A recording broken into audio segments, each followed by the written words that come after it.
തമിഴ്നാട് കൃഷികരിൽ വനം വകുപ്പിന്റെ കെണിയിൽ കുടുങ്ങിയ പുലിയെ തുറന്നുവിട്ടു. ഹൊസൂരിന് സമീപം വടക്കൻ വന്യജീവി സങ്കേതത്തിലെ വനമേഖലയിലാണ് തുറന്നുവിട്ടത്. മുഹമ്മദ് റഹീസ് ചെന്നൈ. റഹീസ് പറയാം. സുഹൈൽ, ഇന്ന് രാവിലെയാണ് കൃഷ്ണഗിരിയിൽ നിന്നും പുലിയെ പിടികൂടുന്നത്. ഇത് 5 വയസ്സുള്ള ഒരു പുലിയാണ്. കഴിഞ്ഞ കുറെ നാളായി ഇവിടുത്തെ ജനങ്ങളുടെയൊക്കെ സ്വൈര്യവിഹാരത്തിനെ ബാധിച്ചിരുന്നു. അവർക്കൊക്കെ ആശങ്കയായിരുന്ന ഒരു പുലിയാണ്. അപ്പോൾ നിരവധി തവണ വനംവകുപ്പ് ഇതിനെ കൊടുക്കാനായി കെണിയൊക്കെ വെച്ച് കാത്തിരുന്നു. പക്ഷെ പലപ്പോഴും പുലി ഇതിനടുത്തുകൂടെയൊക്കെ പോകുന്ന ദൃശ്യങ്ങൾ പുറത്തു വന്നിരുന്നു. അതിനുശേഷം ഏതാണ്ട് 2 വർഷമായി നടത്തുന്ന ഒരു ശ്രമമാണിത്. അതിനുശേഷം ഇന്ന് രാവിലെയാണ് പുലിയെ പിടികൂടിയത്. വനംവകുപ്പ് കഴിഞ്ഞ 7 ദിവസമായി കൂട് സ്ഥാപിച്ച് പുലിയെ നിരീക്ഷിച്ചു വരികയായിരുന്നു. അങ്ങനെ ഇന്നലെ രാത്രി ഈ പുലി ഈ കെണിയിൽ കുടുങ്ങി കൂട്ടിൽ അകപ്പെട്ടു.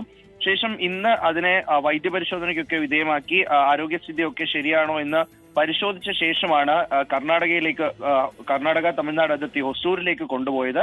ഹൊസൂരിന് സമീപം വടക്കൻ വന്യജീവി സങ്കേതത്തിലാണ് ഇപ്പോൾ ഈ പുലിയെ തുറന്നുവിട്ടിരിക്കുന്നത്. ഇത് കൂട്ടിൽ നിന്ന് ഇറങ്ങി പാഞ്ഞു പോകുന്ന ദൃശ്യങ്ങളൊക്കെ നമുക്ക് കാണാൻ കഴിയും.